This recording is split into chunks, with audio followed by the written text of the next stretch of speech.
juta, belum ada yang beres semua, anak belum makan hari ini, lalu kemudian ada yang nangis, ada yang berantem, ada yang stres, tiba-tiba ada satu anak yang nanya, Bapak besok kira-kira kita pergi ke Eropa atau kita pergi ke Turki ya, kira-kira gitu kan. Nah itu bapaknya bilang kamu gila gitu kan ya. Nah kondisi seperti itu disampaikan pada Rasulullah Sallallahu Alaihi Wasallam. Rasulullah Sallallahu Alaihi Wasallam tidak pernah mengatakan begini, sudah jangan pandang yang panjang-panjang, jangan mikir yang jauh-jauh.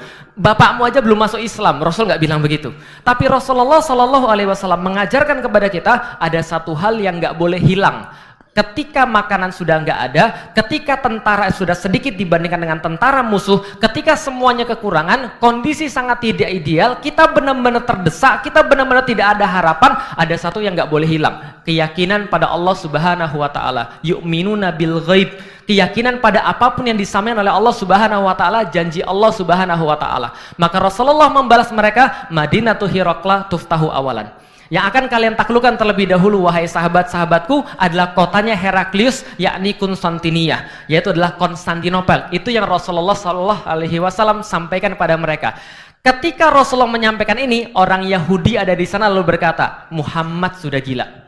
Dan itulah ejekan mereka yang paling favorit pada Rasulullah Sallallahu Alaihi Wasallam. Kenapa? Karena mereka tahu mereka nggak bisa juluki Rasulullah penyihir, mereka nggak bisa bilang Rasulullah itu tukang tipu, mereka nggak bisa bilang Rasulullah itu dukun. Yang mereka bisa bilang hanya Rasul orang gila. Kenapa? Karena nggak semua orang bisa ngelihat kecuali cuma pakai mata dan pakai logika. Paham teman-teman sekalian?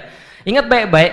Kesalahan terbesar manusia adalah ketika mereka mulai percaya pakai mata mereka, mereka sudah mulai yakin pada logika mereka melebihi daripada keyakinan mereka terhadap Allah. Ini yang paling parah. Cek di dalam Al-Quran. Kapan orang-orang kafir itu kemudian nyesel? Ketika mereka melihat jahanam dengan mata mereka. Ya laitani kuntu turoba. Wahai seandainya aku adalah sebuah tanah saja. Aku ngelihat neraka, aku baru yakin. Kemarin-kemarin aku kemana? Aku nggak yakin ketika aku diomongin tentang neraka. Ketika aku dengan neraka, aku suruh mikir tentang neraka, logikaku bilang, nggak ada yang namanya neraka, nggak ada yang namanya surga. Tuhan maha baik, nggak ada yang akan mengazab siapapun. Tuhan nggak akan mengazab siapa-siapa. Udah tenang aja. Tapi ketika mereka melihat dengan matanya, mereka baru yakin.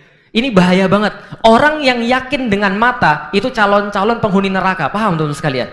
Karena mata ini menipu. Allah kata, ya'lamuna dzahiran minal hayati dunya. Orang-orang calon penghuni neraka, mereka sangat jelas ketika melihat dengan mata mereka. Wahum anil akhiratihum ghafilun. Tapi begitu dibicarakan tentang janji Allah, begitu dibicara tentang ayat-ayat Al-Quran, peringatan Allah tentang neraka, janji Allah berupa surganya dan kenikmatan-kenikmatan di dunia, termasuk kemenangan-kemenangan, mereka jadi stres. Mereka jadi nggak percaya.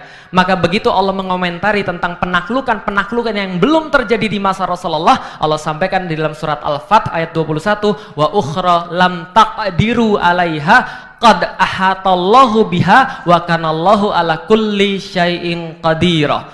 Dan hal-hal yang lain dan tempat-tempat yang lain yang sebenarnya belum Anda bisa kuasai, tapi sebenarnya sudah ditakdirkan dan Allah sudah liputi itu semua bagi Anda, sudah selesai bagi Allah. Allah sudah janjikan itu semua bagi Anda, dan ketika Allah sudah keluar janjinya, Allah tidak akan pernah menarik balik janjinya. Qad ahatallahu biha. Allah sudah meliputi semuanya bagi Anda, dan Allah maha menakdirkan atas segala sesuatu. Allah menyampaikan pada kaum muslimin, jangan khawatir. Kalau Anda belum melihat sesuatu itu belum takluk, padahal sudah janji Allah, bukan berarti Allah mencabut janji itu dari Anda. Bukan. Allah tetap janjinya karena Allah, bagi Allah semuanya sudah selesai.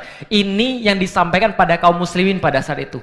Keyakinan pada sesuatu yang goib. Saya nggak akan bahas banyak teman-teman sekalian tentang sejarah. Teman-teman bisa googling, bisa buka YouTube, lihat videonya 1,5 jam, teman-teman bisa saksikan. Yang pengen saya kasih tahu adalah Muhammad Al-Fatih bukan orang yang berdiri sendiri. Dia keturunan ketujuh daripada Utsman. Makanya disebut dengan Khilafah Utsmani. Dan pada waktu Muhammad Al-Fatih masih Kesultanan Utsmani. Sultan ketujuh daripada Kesultanan Utsmani, Utsman adalah orang yang sangat ngefans dengan Rasulullah Sallallahu Alaihi Wasallam.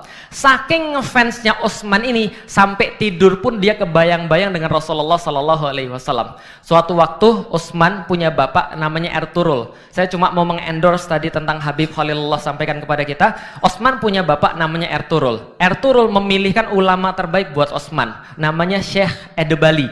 Syekh Edebali ini adalah seorang sufi sekaligus orang yang sangat fakih pada zamannya. Maka dia bilang sama Osman, Osman kamu berguru sama Syekh Edebali, dan ingat baik-baik, saya bapakmu tapi Syekh Edebali adalah bapakmu yang sesungguhnya.